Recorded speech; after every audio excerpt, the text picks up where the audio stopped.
Alright, so today I'm going to share how I found my content niche in consulting. So in order to find a niche, also known as the sweet spot, you have to find a thing between your expertise and your desires, which I'm going to cover up later. And that is what builds the foundation of your target audience. So expertise is something that you're better than everyone else at, right? Now, this might be your previous consulting experience, or this can be your special skill or knowledge area.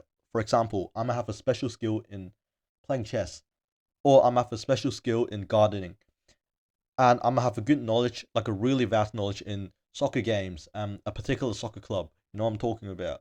So this is how you are going to find your expertise, something that you're going to use to find your sweet spot. Now, to give you an example, my niche is organic YouTube marketing. This is something that I'm good at. This is something I'm confident at, and that's why I'm making this video and teaching you how to do it today.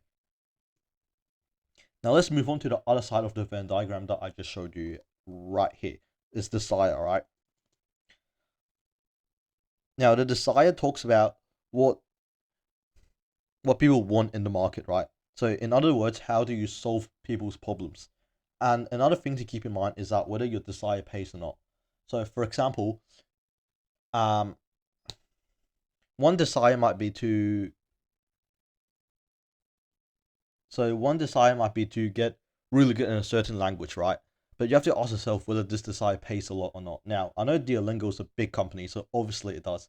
But you have to ask yourself the extent which that thing pays, right?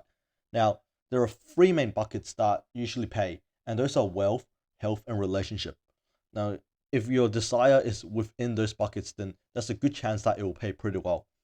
To explain whether a desire pays or not, I'm going to use Alex Hormozi's full category which he named. And the first one is massive pain. So you have to ask yourself whether their desire is a massive pain. So whether it is super urgent or not really an urgent thing. The other thing is purchasing power. So whether your audience has the means to afford the desires. So in a sense, whether they have the means to afford your skill, your expertise, which can fulfill their desire. The other thing is whether it's easy to target or not. So whether you're easily able to present them with an opportunity to feel this desire, and the other thing is growing. So you don't want something that's dying. I think the example that Hormozi used in this book is newspapers, right? We know that newspapers are dying because news is getting digitalized. So if you have a desire or an expertise that is within the newspaper niche now, that thing might be not, and that thing might not be the best for you because it is dying, and hence your market share will be falling, and hence you won't be getting paid as much. Now, my audience's desire, so your desire, is to make more money in consulting, right? And what I can do, my expertise, is to help them increase profits through marketing. So this is how I found my sweet spot slash niche, and this is how I aim to make money and help you guys in the long run. So I got some final tips for you guys. Is that passion is not necessary to determine your niche. Now, passion is good, right?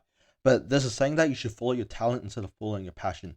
But you know what is mandatory? Value is what is mandatory for you guys. You have to provide tangible value to your customer so your customer can pay you in return, and therefore you can make money. Now we're going to talk about target audience in the next video, which is closely related to what I've taught you in this video, right? So hopefully I'll see you in the next video, and stay tuned if you want more tips. And pretty much it. See you guys next time.